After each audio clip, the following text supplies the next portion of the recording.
This is exactly right.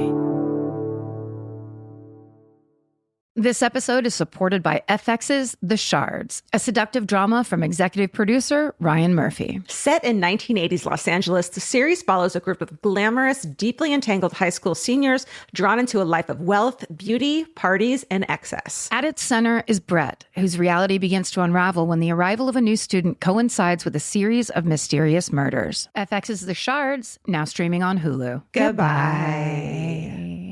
Everyone loves the idea of spending an afternoon curled up with a good book. Well, grow up, because it's almost impossible. Luckily, you can take your next great story with you on Audible. Audible has a massive selection of titles to choose from, including This American Life, new books by Michael Connelly, along with classics from Agatha Christie, and so much more. Whether you want a mystery, a true crime story, or something completely different, there's always something new to listen to. New members can start listening with a 30-day free trial at audible.com/MFM. Audible, stories that speak to you. Goodbye. The best time to think about home security is before you need it. That's exactly why there's Simply Safe. Traditional home security only alerts you after a break-in has already happened, and that's too late. Simply Safe is changing that. Simply Safe's US-based live agents identify threats on your property and help deter them so intruders never get to your house. The system is customizable so you can build one that fits your home and your specific needs. The 24/7 professional monitoring is effective and affordable and won't lock you into a long-term contract. I think that's what's so scary for so many people is that long-term contract. And like, what if it turns out you don't like it or need it,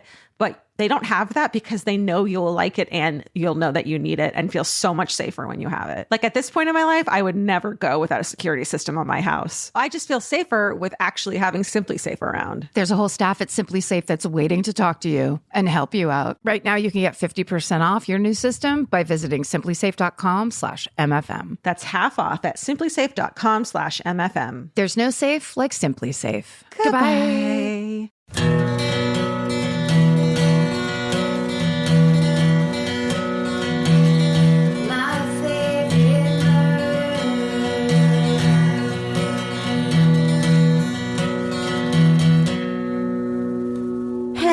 Hello. And welcome to My Favorite Murder, the Minisode. We read you your stories. You sent them to us. What choice do we have? What else are we going to do with them? Do you want to go first? Sure. Okay. This one's called Freak of Nature, Literally. Oh. Howdy, y'all, from Iowa. Not only am I going to give you a freak nature story, but a freak nature spirit story, ? In the spring of 2019, my aunt passed away from ALS. She moved into my family's house, and my mom, a nurse practitioner, took care of her until the end. My aunt was my rock star, my idol, and someone I will endlessly look up to. She was such a force, I could go on forever. A month after her passing, I was back home visiting family when my dad suggested my boyfriend and I take a break and go kayaking. It had rained pretty hard the night before, but the river wasn't too high and appeared to be calm. We went to the local riverbank where many people inserted their kayaks and canoes. My dad helped us load into each of our kayaks near a dam. My boyfriend went in first and disappeared around a bend. As I was loading in, my dad noticed my life jacket wasn't properly clicked in. It was just hanging around my neck. As he was yelling to click in my life jacket, and I was looking back at him to see what he was yelling about, I didn't notice the fallen tree on the river that was acting as a vortex and sucking everything underneath it. Holy shit. I know. I got sucked in and my life jacket slid off. I remember this moment very vividly because suddenly everything went into slow motion and I was very calm. And then I heard my aunt tell me to grab her arm. I grabbed her arm and was pulled out. Yes, I was literally pulled out from under a tree in a rapid river. Ooh. My dad thought I was still stuck underwater and was running up and down the riverbank looking for me. I'll never forget the look on his face when he saw me alive. My boyfriend kept kayaking. Just thought I'd clumsily tipped over and I'd catch up later. Yep. We broke up 3 weeks later.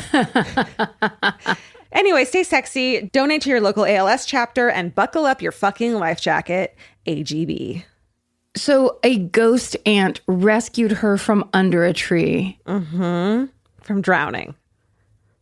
And her real life boyfriend was fucking a quarter a mile up the river. Yeah. Yeah. I mean, yeah. Thank God that didn't end of like, and he became my husband. Right. Whew. Wow. That was a strong kickoff. I have a similar strong kickoff. Okay. I won't read you the subject line because it gives it away. Greetings to the MFM Ohana. I've been an avid listener of the podcast for years, but I've been putting off sending in my hometown murder. Now my hometown of Lahaina has been swept into ashes, and I found myself reminiscing about this old story that used to frighten me. One day, Chief Kakea, forgive me if that's incorrect, but it's 2 A's at the beginning, so it seems like Kakea, is said to have suspected his wife, a princess, of having an extramarital affair. After a fit of uncontrollable fury, the princess and her loyal maid fled to the treacherous sea caves, hidden amidst the eerie black sand beach. They concealed themselves in the depths of the mysterious cave, perched upon a narrow ledge, while the maid fanned the princess with a feather symbolic of royalty. While searching for the princess, the chief caught a glimpse of the reflection of the feather and followed this elusive clue to their hiding place. As the punishment for her alleged infidelity, he killed them right there on the spot. Once a year, tiny shrimp appear in that pool, turning the water red. Some say it's a reminder of the blood of the slain princess. Scientists just call it biology. Mahalo for letting me share this story, and love to the islands right now. Kano'ilani. Wow. Yeah. Ooh, I love a legend. Send us your hometown legends. I mean, right? Yes, that was amazing. That was great. Yeah, that was great. This episode is supported by FX's The Shards, a seductive drama from executive producer Ryan Murphy. Set in 1980s Los Angeles, the series follows a group of glamorous, deeply entangled high school seniors drawn into a life of wealth, beauty, parties, and excess. At its center is Brett, whose reality begins to unravel when the arrival of a new student coincides with a series of mysterious murders. FX's The Shards, now streaming on Hulu. Goodbye.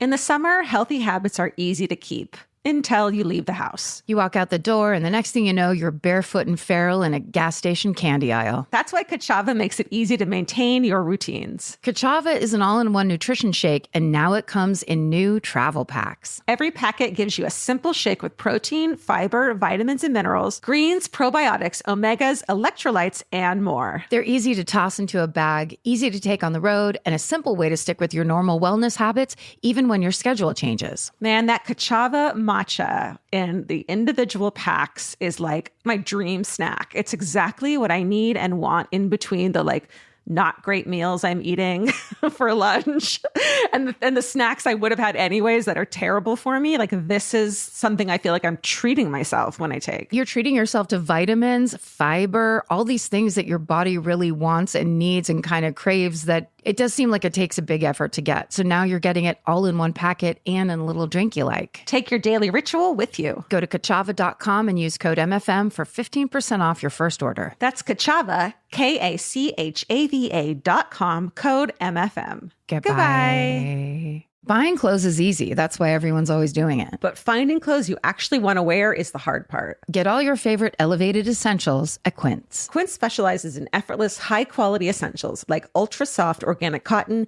and premium Mongolian cashmere sweaters. They're beautifully tailored and built to last. And it's not just apparel. Quince also brings that same everyday elevation to everything they offer, from hotel-quality bedding and bath to kitchen staples, essentials, and thoughtfully designed furniture. They work directly with ethical factories, so you're paying for quality, not brand markup. It's so true that they have wonderful items that aren't just clothes. I have 3 of their 100% mulberry silk pillowcases. I've bought throws from there. I've bought bedding from there. And it is just as great quality as their clothes and super affordable. Upgrade your everyday. Download the Quince app for app-exclusive offers or go to quince.com/MFM.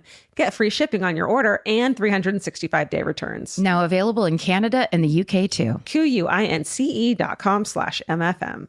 Goodbye. Okay. This one's called, I'm not going to read you the title. Okay. Hello, all. Let's get right into it. I grew up in Plainfield, New Jersey, a beautiful town that benefited from an influx of wealth in the late 1800s and early 1900s from rich New Yorkers looking to move to the suburbs. This all changed after the Plainfield Rebellion in 1967, a civil disturbance associated with the growing discontent of the African American citizens of the town. White occupants left Plainfield in large numbers, leaving behind their Victorian and Tudor-style mansions. While I was not fortunate enough to grow up in such a mansion, I got to see many of them as my mother drove me to school each morning. There was one particularly large mansion on a corner we often passed. For years, my mother would remark what a beautiful house it was and how it was still for sale. Every now and then, she would update me that the sellers had lowered the price, saying, just $350,000 for such a large, beautiful home. Don't you kids want to live there? Well, the thought of not having to share one bathroom with my entire family was appealing. Something about the house gave me the creeps. Eventually, I asked my mother why she and my father weren't putting in an offer on the house if she liked it so much. She calmly responded, oh, because of the murder. No one's going to buy that place. I'm waiting for the price to come down. Murder? I inquired. Yeah, she said. The woman who lived there got murdered by her son-in-law. He chopped off her hands in the bedroom. Oh my God. Wondering if this was going to be my new bedroom, I found a few old articles detailing the murder. In 1992, Mary Mason, then 74 years old, was strangled by her son-in-law, Mark Masters. Mary, a widow, had originally purchased the home and lived there with her daughter, Minka, who was also a widow, and her granddaughter. They renovated the space and would rent it out for weddings and other events. The details are not completely clear, but from what I can gather, Mark was hired as a handyman for the home and married Minka, the daughter. One day when Minka was home and her daughter was at a friend's house, Mark strangled Mary for unclear reasons, claiming it was an accident, and threatened Minka with a gun, asking for her assistance hiding the body of her mother, dude. An axe was found near Mary's body with both her hands severed. Minka called the police. An 18-hour standoff with a SWAT team ensued, involving Mark firing multiple shots at the officers and the use of 2 smoke bombs to flush Mark out of the home. Close to being apprehended, Mark shot himself in the chest and survived. He would eventually confess to the murder and be sentenced to prison with a chance of parole after 15 years. He was found dead in prison after an apparent suicide and after recanting his confession. Numerous rumors have swirled around our town about his suspicious death and that the circumstances behind Mary's death might involve other family members. I guess we will never know. Anyway, my parents never bought the house, and I never got my second bathroom. I can only imagine how spooky it would be to live there, and I no longer need to wonder where my true crime obsession comes from. Your podcast has meant the world to me. Thank you so much for tackling such difficult topics with thoughtfulness and humor. I also appreciate your continued conversation about the importance of mental health. Stay sexy and wait for the mortgage rates to drop. Regards, Hannibal, he, him. I mean, as opposed to like your old-fashioned like Victorian ghost, that's such a terrible, terrible scenario, terrible situation. It's like torture and murder. Totally. Just horrible. You don't want any part of that. I can't imagine, moving into a place like that. That's rough. And there are people, I think it happens more than people would probably even want to admit. What, that they move into a murder house? They would move into a house for the price and be like, we're not dealing with that part of it. And maybe, and nothing ever comes of it. But yeah. The subject line of this email is, God gives his biggest Wendy's to his most fucked up cult followers. Good day, Karen and Georgia. I'm writing this in between classes instead of doing my urgent homework because priorities are not my strong suit. I've been meaning to write this because I've been thinking you'll love it. Cults and water parks and a big-ass Wendy's all included. So my family moved to my hometown when I was 3, and I was raised there and stayed in the same house until I moved for college. My housing division got bigger over time, but one thing never changed: the fucking cult out back. What? So sort of on the way out of the division, through the back, current day, you will see a big empty hotel tower and a bunch of secretive buildings and sort of setback housing units. And what this is the current day cult that owns the land. But that's not the fun part. When I was little and my mom would drive me and my sister pretty much anywhere, we would always pass by a huge princess castle.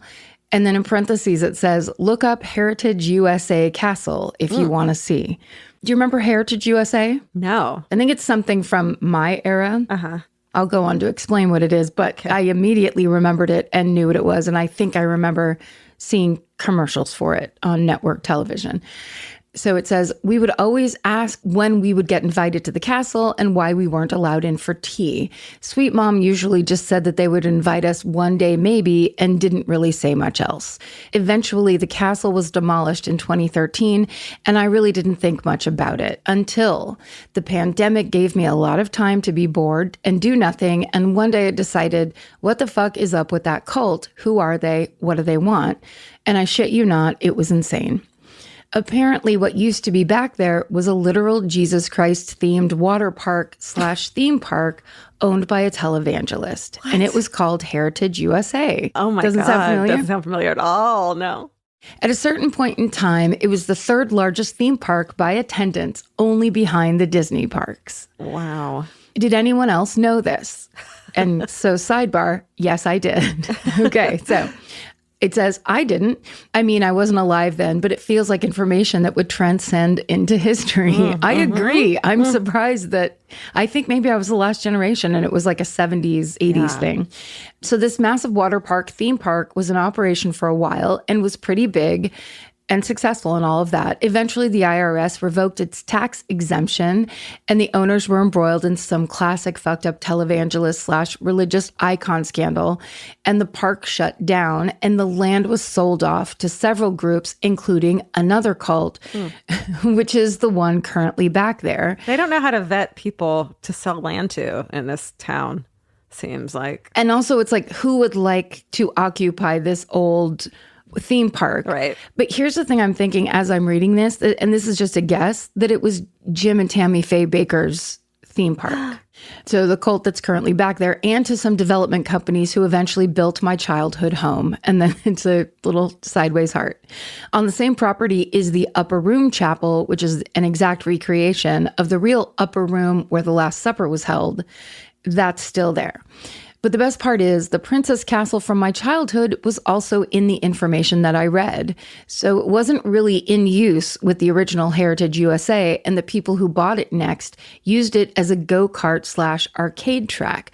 But originally, it was supposed to be the world's largest Wendy's. Oh. I could have had the world's largest Wendy's in a Princess Castle behind my house. Yeah. I would be wolfing down junior cheeseburgers deluxe on the reg. Anyway, if you want more info, I suggest looking it up. I got it right here. You are completely correct about televangelist Jim Baker and his wife, Tammy Faye Baker, being the founders of this fucking place. And I think they got so big in the 80s. Yeah. That it was just like, we're going for it, and here we come. Like Christian America, we have our own theme park. It's so crazy. Crusaders. Anyway, I just love that they say, if you want more information, look it up. It's like, okay, thanks. It says, it's kind of crazy and a whole lot more than I remember. The Wendy's really sticks with me, though. Oh, yeah. Stay sexy and go down a water slide of holy water, Elizabeth. And then it says, P.S. The cult there currently also doesn't maintain the road it owns. That's the fastest way to the local high school. So it's really like we still have fucking bumper cars back there. I would go to that water park, even though it's Christian thing. Who doesn't love a good water park? And it's in your backyard? Yeah. And also that aside from maybe the music that was playing or the vibe of the people working there, you're still just on a water slide. That's non-denominational, really, when it comes down to it. Well, I mean, Christians have to eat corn dogs too, right? Hey, so we're fine. Yes, you can wear a little cross with a T on it. A cross from where? This episode is supported by FX's The Shards, a seductive drama from executive producer Ryan Murphy. Set in 1980s Los Angeles, the series follows a group of glamorous, deeply entangled high school seniors drawn into a life of wealth, beauty, parties, and excess. At its center is Brett, whose reality begins to unravel when the arrival of a new student coincides with a series of mysterious murders. FX's The Shards, now streaming on Hulu. Goodbye. Summer's for adventures, road trips, and adding a whole lot of miles to your car. That's why it's worth stopping at Valvoline Instant Oil Change first. If you need an oil change, make the smart stop at Valvoline Instant Oil Change before you hit the highway. Their trained techs can help you get road trip ready with an oil change and an 18-point maintenance check included with every oil change, checking your tire pressure, wipers, lights, and more. That means they're checking important things before you're halfway to your aunt's house with no cell service. And these aren't just any techs. Valvoline Instant Oil Change techs complete over 270 hours of training, so your car's in capable hands. The best part, you can stay in your car and you're in and out in about 15 minutes. So before your next long summer ride, pull into Valvoline Instant Oil Change. Valvoline Instant Oil Change. Change wisely. Goodbye. Goodbye. If you're always on the lookout for a great audiobook or just want help figuring out what to listen to next, there's a podcast you should know about. It's called Earsay, the Audible and iHeart Audio Book Club, hosted by Cal Penn. Each episode takes a closer look at some of the most talked about new audiobooks on Audible, spanning a wide range of genres from sci-fi and literary fiction to rom-coms, thrillers, and comedy. Cal is joined by guests who dig into what these stories are about, what makes them stand out as audiobooks, and why they're connecting with listeners right now. If you're looking for your next listen, this is a great place to start. Listen to Earsay, the Audible and iHeart Audiobook Club on the iHeartRadio app, Apple Podcasts, or wherever you get your podcasts. Goodbye. This is called Hello from a Hospice Social Worker. This is my last one. Hi to everyone. Thanks for the kind words you shared recently about hospice workers. Unfortunately, there's a lot of misinformation out there, so it's always good to hear positive reminders that we are a great resource for patients and families at end of life. One of the things I love best about hospice, and I wish was adopted by our medical system in general, not only do we address patients' physical needs, but their spiritual and emotional, and it says, that's me, needs as well. So each team has a nurse, chaplain, and social worker involved with the patient's care. Anyway, I wanted to write in about the most memorable death I have witnessed. Eva was a patient in a nursing home with ALS. Sadly, she had been a resident in the nursing home for over 10 years and had no real family involvement. In my nice social work speak, I would describe her as feisty. She was unhappy with her situation and often took it out on the faculty staff. The one thing she loved was Elvis. And that's the singer, not my cat. She had posters. What if she was obsessed with my cat? Wouldn't that be kind of... That would be incredible. She had posters everywhere, all kinds of memorabilia, and tons of CDs. Fast forward to the chaplain and myself being bedside with her as she lay dying, helping her transition to the next part of the journey. I made sure she had Elvis playing during her final moments, and with one huge breath, she died. I went to go find the nurse to pronounce Eva, and she came in a few minutes later and confirmed the absence of her vitals and stated time of death. As she was walking out of the room to notify the doctor and funeral home, Eva took another big breath. Yes, she came back from the dead as one last FU. About 10 minutes later, when she died again, for real, at that moment, her Elvis CD stopped playing, and I knew she was gone and had finally met the king on the other side. Whoa. Stay sexy and do not go into the light until you are good and ready, Aaron. That's really scary. I know. Wait, so it sounded like she took her big last breath and then was just quiet for 10 minutes and then did the same thing again. Yeah.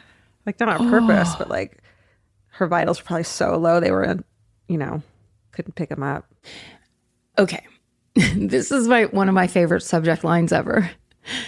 Meet cute, less than a 3-minute read. I love when people do that. 2.5 minutes long. Seriously. It's the best way to sell yourself, where it's just the thing is, it's not going to weigh you down. You can keep it moving. If you hate it, you haven't wasted that much time of your life. Yeah. Okay. It says, good day all. I'm an elder millennial, as evidenced by my Hotmail email address. So I'm going to skip the anxiety-inducing intro. Picture it. May 2009. I'm fresh out of the clink. And then parentheses, it says, drugs are bad and they fuck up your life, kids. Close parentheses. And early in my recovery from a decade-long heroin addiction, I was trying to adult for the first time and be a better mother. My child, however, had a different agenda and tested the limits of my better parenting vow. He was a whirling dervish, never rested, hardly slept, and significantly increased my agility while trying to keep up with and catch him. Oh my God. Yeah. Xander, my son, decided climbing the neighbor's fence was the best of times. He couldn't figure out how to actually get over and climb down the other side, so he'd just get up to the top and then scream to be rescued. I'd get him down, and as soon as I wasn't looking, he was right back up there. As I was raised in the 80s by a mother who didn't care how I occupied myself as long as it was outside, and who was a firm believer in natural consequences. So true. Mm-hmm. I decided to take a page out of her book. I get him to the top of the fence, and I just let him hang there. I was just thinking that. What would happen? Right. The fence owner, an adorable lesbian who had just come out to cook on her grill, asked if I was going to get him down. No, let him be stuck there for a few minutes and maybe he'll stop climbing your fence. Well, she picked him up over the fence with my permission and got out the yard toys she kept for her nieces and nephew. Thanks to my rambunctious little guy, she and I just celebrated our 14-year anniversary, and in October we will be married for 6 years. Oh my God. I forgot it was a meet cute. It's a meet cute story. Oh my God. But because we were so enthralled with the fact that it was only 3 minutes long, they buried the lead. Okay. This beautiful life is all due to Xander, and I will be forever grateful. Though she did tell me years later she put him in her yard because she was afraid that I would sue if he got hurt. Fair enough. I'm still not sure why she decided to take a chance on me. I certainly wasn't a catch at the time, but I'm so glad she did. Stay sexy and let your children get stranded on fences? ? Michelle. Oh my God. I did not see that coming because I forgot about the mute cute. I thought it was going to be some tragedy. Well, and also I love Michelle's just complete honesty and transparency, where it's just like, I just out of jail, I was a heroin addict. Yeah. I'm trying to get my life together. Parenting is fucking hard. Parenting a toddler while you're doing all of that. Single parent. Yeah. Incredible. But Thank you, Michelle. You did it, Michelle. You did it. And I mean, just great. Thank you. That's what people need to hear. Yeah. It's like, all the challenges people go up against, all the things. And it's like, you got to get through it and find that grilling lesbian on the other side of your fence that's going to scoop you up and be there for you. Nothing is insurmountable, including a fence that your toddler's climbing Happy on. to climb. Oh, those were great. That was a great ending. Send us your stories to myfavoritemurder@gmail.com. Thank you so much for listening and being a part of all of this, whatever it is. All this slop. Yeah. And stay sexy. And don't get murdered. Goodbye. Elvis, do you want a cookie?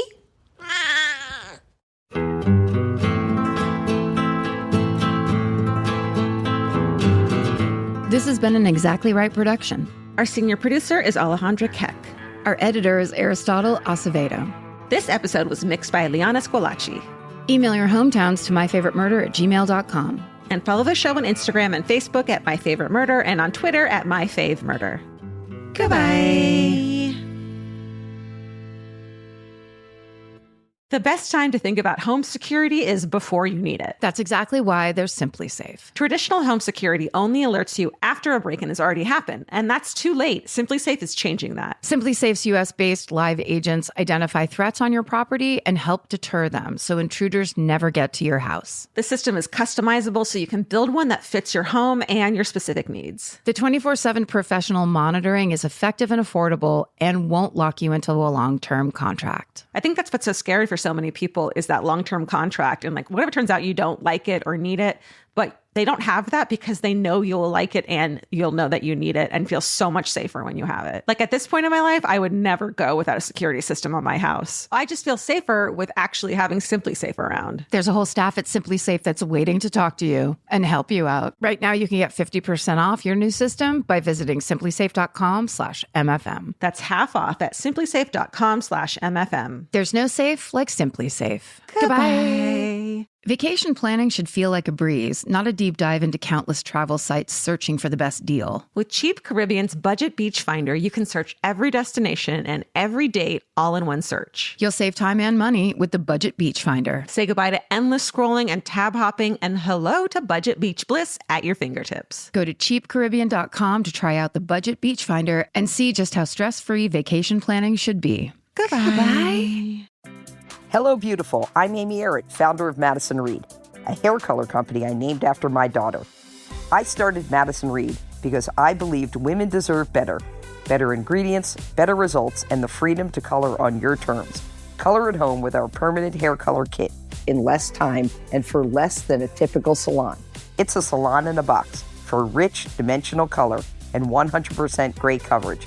Try our 10-minute root touch-up kit for a permanent root refresh, or our hair and brow mascara to cover stray grays on the go. Or visit one of our 95 hair color bars nationwide to let our licensed pros color your hair for you. Join the more than 5 million women who have switched to our award-winning color. Visit madison-reed.com and use code PODCAST20 for 20% off your first order or service. Confident, bold, unstoppable. That's the power of Madison Reed.